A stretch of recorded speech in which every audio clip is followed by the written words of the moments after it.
1, 2, 3, 4, 5, 6, 7, 8, 9, 10. That's all I really know how to say. I counted to 10. I counted to 10. Okay. That was impressive. I learned it in I was karate. like, "Origato I've got," but that, what was it? Ichi? 1, 2, 3, 4, 5, 6, 7, 8, 9, 10. 通勤通学中の皆様おはようございます。福田の世界時事ニュースの時間です。さあ本日はですね、ザ・スーパーマリオ・ギャラクシー・ムービーからの話題になります。ついにですね、この期待の新作映画、4月1日から全米公開となりました。で、これに伴いですね、批評家のレビュー解禁というのも行われたんですが、まあ、このレビューですね、ひどいです。ロッテントマトもですね、この批評家スコアに関しては前作を下回っているということで、現状どのようになっているのか詳しく見ていきたいと思います。この番組は海外のホットな時事ニュースをお届けします。通勤通学とともにちょうどいいチャンネルとなっていますので、ぜひチャンネル登録お願いします。さあ、それでは本題です。こちらね、見えておりますが、ついにですね、ザ・スーパーマリオブラザーズムービーの続編、ザ・スーパーマリオギャラクシームービーが全米公開となりました。これがね、4月1日ですので、皆さんから見て昨日ですね、公開になりました。日本ではですね、こちらにありますが、4月24日からということになっておりまして、ちょっとね、時差あるんですが、全米公開されました。で、これに伴いですね、まだね、一般の評価というのは出ていないんですが、批評家のレビューが解禁になったんですね。するとですね、まあ、これが前作を下回る評価となっておりまして、一部メディアがですね、もうあまりにもひどい評価をしているということで、こちらもね、大変物議を醸しているようですね。で、まずね、このザ・スーパーマリオギャラクシームービーなんですが、これはね、もうその名の通り、2007年のゲーム、スーパーマリオギャラクシーと、2010年の続編、これを原作としたアニメーションアドベンチャーコメディ映画です。で、これね、スーパーマリオだけではなくって、マスターフォックスの主人公も出るということで話題になりましたよね。そして、2023年のザ・スーパーマリオブラザーズムービーの続編にあたります。で、監督はね、2人おりまして、アーロン・ホーバスとマイケル・ジェレニック、声優にはおなじみのクリス・プラット、アニャ・テイラー・ジョイ、ジャック・ブラックらが前作から続投し、新たにドナルド・グローバー、ブリー・ラーソンらが参加しています。で、またこの新参の2人が面白いですよね。このドナルド・グローバーというのは、こちらになりますが、この人ね、今回ヨッシー役です。俳優ではあるんですが、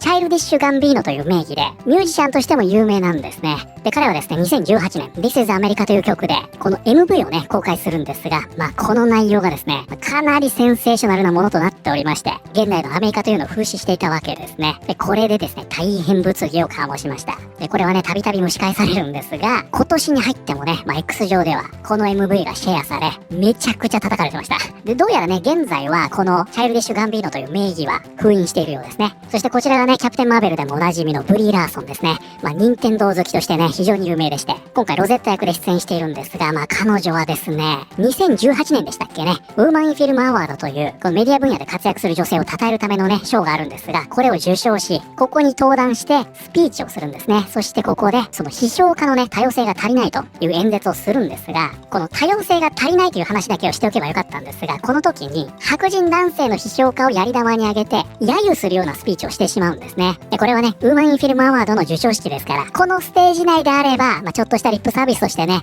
成立したのかもしれませんが、ネットに出てしまうとね、話が変わってしまうんですよ。これが炎上するんですね。そしてタイミングも悪く、この直後にキャプテンマーベルだったため、ターゲットの多くは白人男性でしょ。そのキャラクター性やこの時受けたね、インタビューでの態度の悪さが指摘されたりしてね、いろんな要素が絡み合って、この時大炎上するんですね。で、この炎上ぶりというのはですね、本当に凄まじく、あまりのレビューボムに、ロッテントマトのシステムが変わるほどでした。なので今回のね、スーパーマリオギャラクシー、この文脈を知っていると、この2人が新規で参戦しているというのは、すごくね、面白いんじゃないかなと思います。で、現在ですね、このブリー・ラーソンというのは、そのインタビューなどでの政治的発言というのを避けておりまして、スーパーマリオギャラクシームービーでのプロモーションもね、かなりうまくやってるということで、過去のね、もう画面に出てくれば論争を呼ぶというようなイメージは払拭されつつあると、こういった状況になっています。そしてそんなスーパーマリオギャラクシーですが、今回、ロッテントマトのスコアが出ました。スーパーマリオギャラクシームービーの最初のレビューが出揃い、現在トマトメーターでは42件のレビューで 50% のロッテンとなっているということで、今回ですね、このスーパーマリオギャラクシー、批評家のロッテントマトスコアは 50% スタートとなりました。この下ではね、ソニックが勝ったと言っておりますが、じゃあね、このスコアその後どうなったのか、それがこちらになるんですが、スーパーマリオギャラクシームービーはロッテントマトで 46% の評価となり、前作よりも低い数値となっている。ということでですね、評価数がね、こちらになりますが、42件から46件に増えまして、46% と、ここね、くしくも同じ数字になっておりますが、評価が増えて、このスコアさらに下がるんですね。じゃあこれが現在どうなってるのかちょっとね、見ていきますと、こちらです。レビュー数ね、76件に一気に増えまして、なんと43% にさらに下がっています。つまりこのスコアですね、現在も下がり続けているという状態。ちなみにね、こちらが前作になりますが、このスコアのバランスはね、すごく有名ですよね。オールクリティクス 59%、トップが 44% と。そしてベリファイドオーディエンス 95%、オールオーディエンス 93% ということで、こちらね、オールクリティクスで比べますと、このね、批評家のスコア、かなり下回っているというのがわかるんじゃないかなと思います。で、おそらくですけど、ここからね、一般の票というのが出てくれば、このバランスにはなるんでしょうね。そして僕ら個人的にはね、この映画ヒットするんじゃないかなと思っておりますが、現状ですね、批評家は、前作以上の酷評をしているというような状況なんですね。でね、この酷評の仕方がですね、本当にひどくって、これ見てください。今まで見た中で一番辛辣なレビュータイトルだということで、これね、ガーディアンでしょ。それがこちらなんですよ。これね、5点満点中1点となっておりますが、なんて言ってるのか。スーパーマリオギャラクシームービーレビュー。AI よりもひどい。ブランドな、スクリーンセーバーのような映画。ということで、こちらですね。ブランドとあります。こちらが本日のキーワードになります。bland, 強い味や個性がない。または、興味や活力が感じられないこと。ということでね、こちらのブランドというのは、味が薄いという意味になります。味気ないとかね。つまりこれは文字通りの味ですよ。何かを食べた時に味が薄い、味気ない。これを意味してるんですね。そしてここから転じまして、この下にもね、あるんですが、面白くないと。このようにして使われるんですね。つまりこれは刺激がなくて面白くない、つまらないという意味になります。ということで、こちらは、スーパーマリオギャラクシームービーレビュー。AI よりもひどい、味気ない、スクリーンセーバーのような映画。ということで、このガーディアンですね。これをね、AI よりもひどいと酷評したんですね。今や、こういう機械的に作られた作品を AI と比較するのは当たり前になっているが、これはさらに一段下の進化のように見える。まるで人間が AI を使って、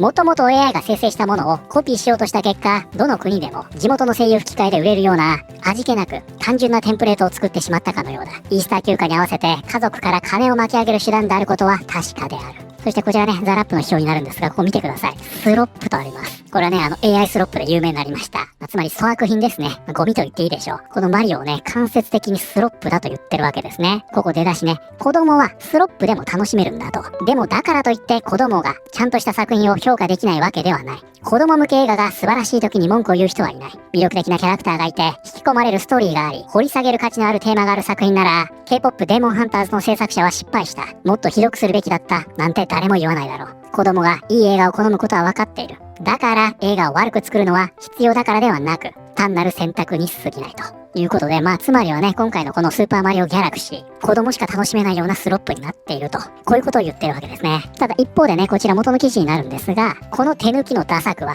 おそらく10億ドルを稼ぐだろうということで、これでもね、結局なんだかんだ当たるだろうと言ってるわけですね。ちなみに前作ですね、こちらはね、ほんと大ヒットしました。バジェットがね、1億ドルに対し、13億ドル稼いでるんですね。なので、批評家たちもね、おそらくこれでも当たるだろうと、このように見ているということですね。そしてこちらね、インディペンデント、ジョークのかけらもない、ここありますね、ブアンネス。退屈な映画と、クリス・プラットやブリー・ラソンなどを使って、気取ってはいるけど中身が全くないと、このように酷評しています。で、こちらね、批評家の全体の表になるんですが、言ってることはね、みんなほとんど同じですね。このね、続編というのは前作よりね、かなりわちゃわちゃしてると。ただほんとそれだけで、全く中身がないんだ。で、特徴としましてはね、当然、フレッシュをつけている批評家もいるんですが、絶賛してる票は、ほとんどないですね。決して出来がいいわけじゃないけど楽しめたみたいな、そのくらいの温度感。で、その一方ね、こちらザ・タイムスになりますが、見てくださいこれ。5点満点中0点です。これすごいですよ。この映画は見るのが苦痛で、私にとっては実際に身体的な不快感すら引き起こす場面があったということで、点数つけてません。なので、ロッテン票を見てみると、酷評がね、かなり目につくというような状況ですね。で、これに関してはね、こちらすでにね、X でもストーリー立っておりまして、スーパーマリオギャラクシームービー、批評価 45%、低評価も興行収入1億5000万ドル超と予想と、ロッテントマトで 45% 前後の低スコアを受け、前作の 59% を下回ったが、初週末興行収入1億5000万ドル超、5日間で1億6000万から1億7500万ドルが予想されるということでね、結局のところこのスーパーマリオというのはファミリームービーですから、いくらね、批評家が酷評しようがヒットするだろうと、このように予測されているというわけなんですね。僕らもそう思いますよ、実際。こちらね、先ほど見ましたデスカッシングフィルム、これを伝えておりまして、自分のところでもね、批評を出してるんですが、5点満点中2点で、かなりの酷評でした。中身がないと言ってるんですね。ちょっとね、リプラン見ていきますが、批評家のレビューは完全に信頼性を失っていますということで、これね、スター・ウォーズですよ。みんな落ち着いて、前作でも同じことが起きたよ。ね、これまさに前作、これですよ。このバランスね。ヒットする黄金比と言われておりますが、今回もこうなるだろうとみんな見てるわけですね。こういうタイプの映画で批評家を信用しない方がいいよ。彼らはビデオゲーム映画に観客が求めているものをわからないんだ。ノーラン作品みたいなストーリーである必要はなく、ただ楽しくてゲームのキャラクターに忠実であればいいんだ。46% は厳しい。前作がもっと高いハードルを設定していただけに、それでもスコアが全てを物語るわけじゃない。ファンにとっては普通に楽しめる作品かもしれないね。結局のところ、最終的に決めるのは観客で、気に入って何度も見る人もいれば、そうでない人もいるでしょう。批評家よりも観客の意見を聞く方がいいと思うよ。ロッテントマトがネットフリックスのキューティーズに高評価をつけて以来、もう気にしなくなった。批評家がダメだと言うなら、むしろいいに違いない。まあ、これでしょうね。